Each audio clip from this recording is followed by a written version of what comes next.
vám stávajú každý deň. Verili by ste tomu, že za toto všetko môže fyzika? Konkrétne prvý Newtonov pohybový zákon. Aby sme boli úplne presní, môže za tú zotrvačnosť. Poďme si bližšie ukázať, čo všetko to spôsobuje. Keď sa pošmykneme, padáme smerom dozadu.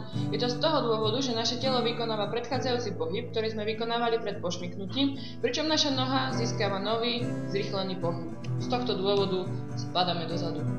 Keď sa potkneme, padáme smerom dopredu. Je to z toho dôvodu, že vplyvom zotrvačnosti naše telo ostáva v pohybe, ktorý sme vykonávali pred potknutím, zatiaľ čo naša noha zastavila vplyvom nejakého predmetu, čiže ostala v pokoji.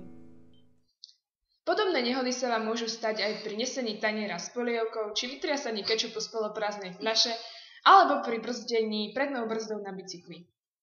A viete, čo za to môže? Zotrvačnosť a prvý Newtonov pohybový zákon.